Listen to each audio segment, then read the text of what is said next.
నమస్తే, welcome to cube TV. నేను గిరిజ. ఇవాళ మనతో పాటు ప్రముఖ ఆధ్యాత్మికవేత్త, మోటివేషనల్ స్పీకర్ స్వామి గోవిందదేవ్ గిరిజీ గారి శిష్యురాలు అయినటువంటి డాక్టర్ శిల్పా దీది గారు ఉన్నారు. వారితో మాట్లాడిద్దాం. అక్క నమస్కారం. నమస్కారం అక్క, చాలా మందికి భగవద్గీతకి భాగవతంకి ఉన్న డిఫరెన్స్ ఏంటి అనేది తెలీదు. సో అఫ్ కోర్స్ భగవద్గీత అనే భాగవతం అనుకునే వాళ్ళు కూడా ఉన్నారు. సో ఏంటి ఈ రెండింటి మధ్య ఉన్న వ్యత్యాసం గురించి ఒక్కసారి వీక్షకులకు. చాలా మంచి ప్రశ్న అండి. నేను చాలాసార్లు చెప్తూ ఉంటాను, బట్ రిపీట్ చేస్తూ ఉండాలి. Unless and until it reaches everyone. ఇప్పటి కాలం ఎలా ఉంది అంటే, మహాభారతం ఎవరు రాశారు అంటే బిఆర్ చోపడా అని చెప్తున్నారు. సో సీరియల్ డైరెక్టర్ పేరు చెప్తున్నారు కానీ తెలియదు. సో బేసికల్గా థింగ్ ఈజ్ వ్యాస మహర్షి అంటే సాక్షాత్తు భగవంతుడి యొక్క కళావతారం. ఆయన ఏం చేశారు అంటే, ఒకటే వేదం, అసలు వేదం ఒకటే అండి. కానీ కలియుగంలో మనిషి అల్పాయుషి, మందా సుమందమతయో మంద భాగ్య హిపద్రుతాహ, ఆయుష్ బుద్ధి అన్నీ కూడా తగ్గిపోతాయి. కాబట్టి బుద్ధి ఎందుకంటే బుద్ధిమంతులు కాదు మందభాగ్యులు ఎందుకు అంటారు అంటే, కలియుగంలో చేయవలసిన సాధన చేయకుండా చేయకూడనివన్నీ పనులు చేసేవాడు మనిషి. Okay, that is the reason మందభాగ్య అన్నారు. సో మనం ఏం చేయాలి అంటే, ఒక వేదాన్ని 4గా విభజించారు, జస్ట్ డివైడ్ చేశారు. కానీ వేదం అన్నది ఒకటే, 4 వేదాలు కాదు. మరి వేదాల్లో మనకి ఏం చెప్పారు అంటే, ధర్మము అధర్మం చెప్పారు. ధర్మం అంటే ఏంటిది, అధర్మం అంటే ఏంటిది? సింపుల్గా చెప్పాలి అంటే, ఏది చేస్తే నువ్వు జన్మ మృత్యు అన్న సైకిల్ నుంచి, చక్రం నుంచి బయటపడతావో అది ధర్మము. అది హిందువులకు అని చెప్పలేదు, అది జీవమాత్రానికి చెప్పారు. అంటే హూ హ్యాస్ కాన్షియస్నెస్, చైతన్యం ఎవరిలో ఉందో వాళ్ళందరికీ కూడా ఇది ధర్మము. ఇది చేస్తే నువ్వు జన్మ మృత్యు అనే చక్రంలో నుంచి బయటపడతావు. అదే అధర్మం అంటే ఏంటిది? Exactly opposite. ఇది చేసావు అంటే ఈ చక్రంలో పడతావు, నరకానికి వెళ్తావు, అధోగతికి చెందుతావు అన్నది అధర్మం. ఇది వేదాల్లో మంత్రాల రూపంలో, సూక్తాల రూపంలో మనకు వస్తుంది. అర్థం కాదు కదా, కోడెడ్ అది. మరి ఎలా ఎవరు చెప్తారు అంటే, దాన్ని స్టోరీ రూపంగా మనకు పురాణాల్లో చెప్పారన్నమాట. సో పురాణ రచన చేశారు. అష్టాదశ అంటే 18 పురాణాస్, 18 ఉపపురాణాస్. అష్టాదశ అంటే 8 + 10. ఇలాగా స్టోరీ రూపంలో ధర్మ అధర్మాలు మనకు పురాణాల్లో చెప్పారు. సో ఈ యొక్క పురాణ క్రమంలోనే శ్రీమద్ భాగవతము అనేది చెప్పబడింది. దాన్ని శ్రీమద్ భాగవతం అనకుండా చాలా మంది మనం భాగవతము అంటారు. అది వ్యాసుల వారు రచించిన అంతిమ గ్రంథము అని అంటారు అన్నమాట. అంటే ఇది కూడా వ్యాస భగవంతులే అన్ని, ఒక వేదాన్ని విభజించింది, ఉపనిషత్తులు పురాణాలు కూడా రచించింది వ్యాస భగవంతుడు అనమాట. వ్యాసుల వారు రాశారు. అది శ్రీమద్ భాగవతం, అది అంతిమ గ్రంథము. ఈ భాగవతం రాసే ముందు ఏమైంది అంటే, వ్యాసుల వారు అష్టాదశ పురాణాలు, ఉపపురాణాలు అన్ని రాసిన తర్వాత మహాభారతం రచించారు. మహాభారతంలో ధర్మ, అర్థ, కామ, మోక్ష అండ్ ఇట్ ఈస్ హిస్టరీ. ఏదైతే జరిగిందో ఇతిహాసం ఇది జరిగింది. ఎలా జరిగిందో అదే సమాధిలో చూసి ఆయన చెప్పారు, వినాయకుడు రాశారు. ఓకే, అది మహాభారతం. మహాభారతం అంటే చాలా మంది గొడవ అనుకుంటారు. మహాభారతం జరిగిందండి అక్కడ అంటారు. So Mahabharatam is equal to గొడవ కాదు. మహాభారతం అంటే శ్రేష్టమైన భారతము. చాలా మందికి మహాభారతం గురించి తెలియదండి. మహాభారతంలో జియోగ్రఫీ ఉంది, మహాభారతంలో ఆస్ట్రానమీ ఉంది, ఏ నదులు ఎక్కడి నుంచి ఎలా పుట్టాయి, మన దేశం యొక్క సంస్కృతి ఎలా ఉండేది, ఇవన్నీ కూడా. సో మహాభారతం అంటే శ్రేష్టమైన భారతదేశం ఎలా ఉండేది అని చెప్పబడింది మహాభారతంలో. సో ఆ మహాభారతం యొక్క గ్రంథంలో 1,00,000 శ్లోకాలు ఉన్నాయి.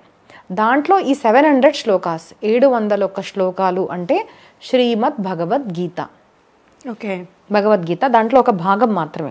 ఇది ఎప్పుడు జరిగింది అంటే, దాంట్లో మహాభారతంలో కౌరవ పాండవుల యొక్క యుద్ధం జరుగుతుందన్నమాట. ఆ యుద్ధానికి ముందుగా అర్జునుడు, నేను యుద్ధం చెయ్యను, నేను నా వాళ్ళతో గొడవ పడాలా అని శంకిస్తున్నప్పుడు కృష్ణుడు అంటారు, నేను నాది కాదు, నువ్వు అనుకున్నా లేకున్నా కూడా ఇవన్నీ జరుగుతాయి, ప్రకృతి ఏంటి, దేవుడు ఏంటిది, ఇలాగా చెప్పింది మొత్తం భగవద్గీత. అది కంప్లీట్ జ్ఞానం. దాంట్లో ఎక్కడ కూడా మీరు హిందువులు అన్నది చూడరండి.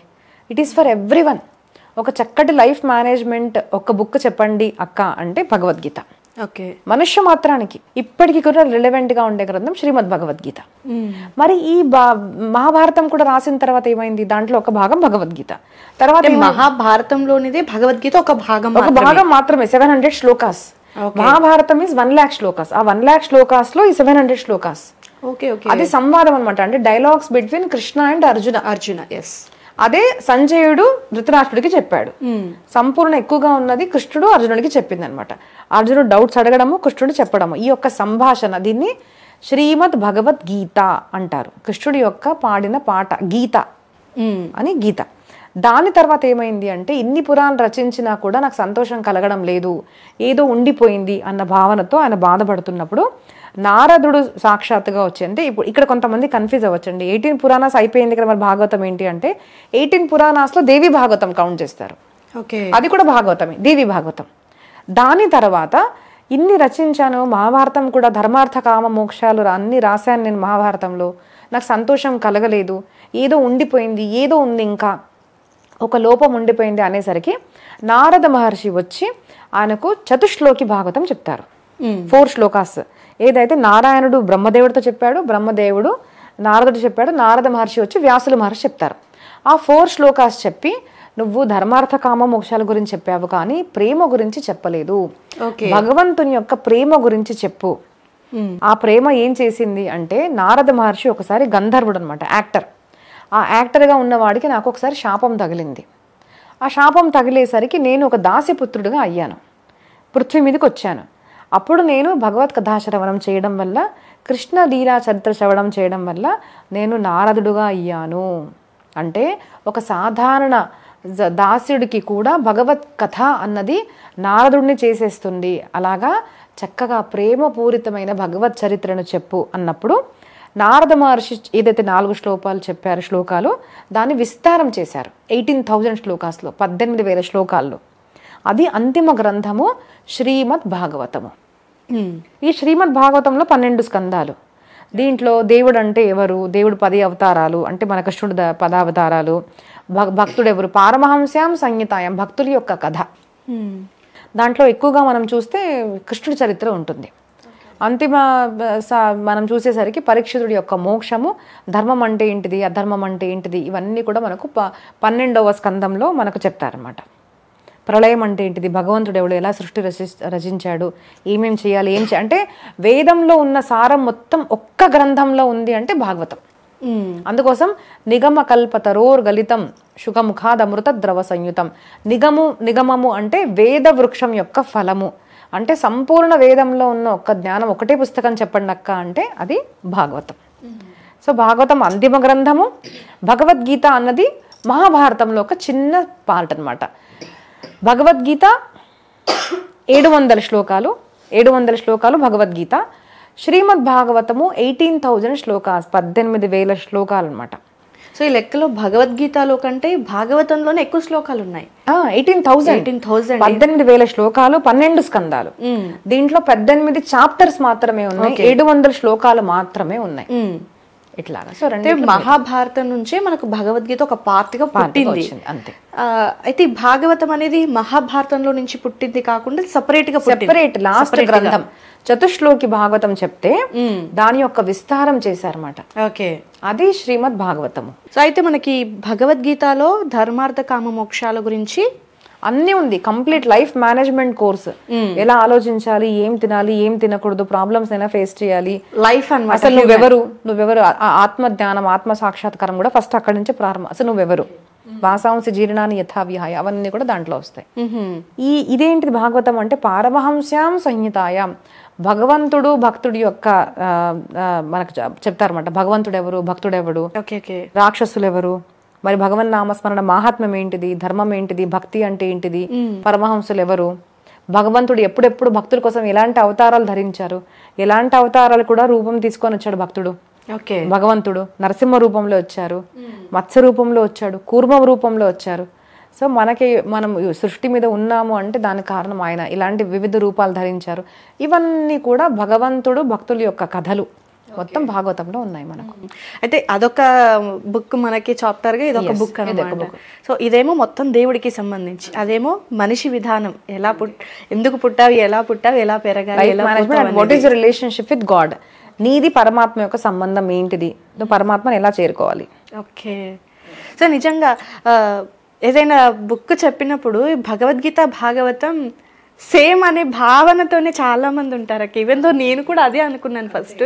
మీరు ఎప్పుడైతే ఇది వేరు అది వేరు అని నాకు ప్రీవియస్ ఇంటర్వ్యూలో అన్నారో, వేరా నిజమా అదేలా అనే చిన్న డౌట్ వచ్చింది నాకు. అందుకే ఇప్పుడు నేను ఈ క్వశ్చన్ అడిగాను.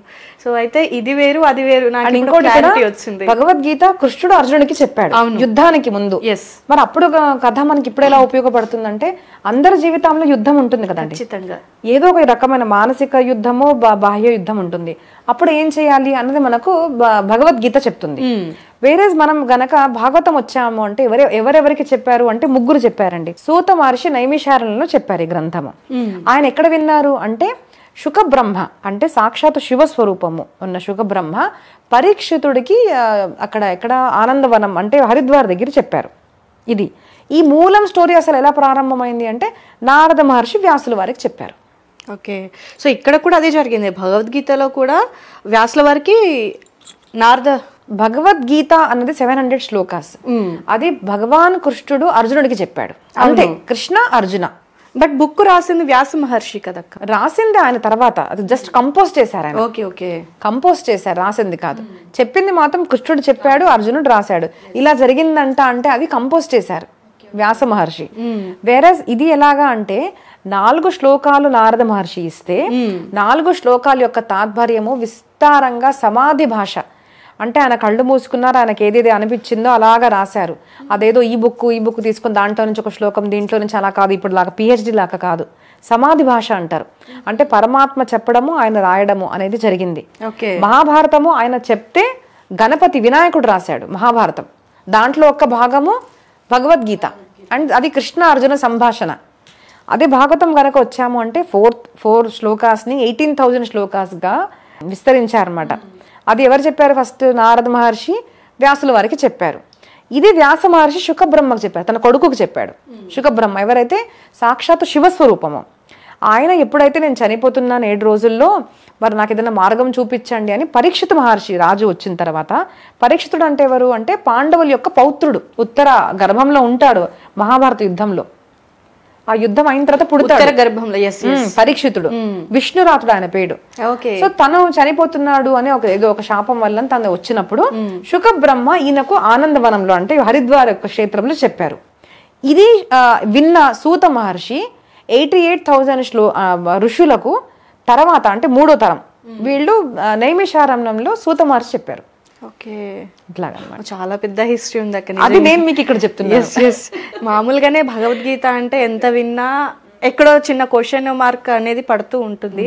బట్ జస్ట్ ఈ చిన్న డిఫరెన్స్ కోసమే మనం ఇది ఒక 10 minutes వీడియో వచ్చింది. ఇంకా విపులంగా తెలుసుకోవాలంటే ఎన్ని వేల ఎపిసోడ్స్ అవుతాయో అసలు. మంచిది కదా, లేదు అంటే గీత చెప్పు అంటే ఏ అమ్మాయి పేరు అడుగుతున్నారు. సో అట్లీస్ట్ అదన్నా అర్థమవుతుంది, Bhagavad Gita is knowledge of given by Krishna అనేసి. 100%. సో నిజంగా ఇది చాలా మందికి ఉన్న సందేహము, భాగవతం భగవద్గీత 2 ఒక్కటే అనుకునే వాళ్ళకి అసలు అది ఒకటి కాదు. అది ఎక్కడి నుంచి పుట్టింది, ఎలా రాశారు, అందులో ఎన్ని శ్లోకాలు ఉన్నాయి, ఇందులో ఎన్ని శ్లోకాలు ఉన్నాయి, చాలా చక్కగా వివరించారక్క. ధన్యవాదాలు.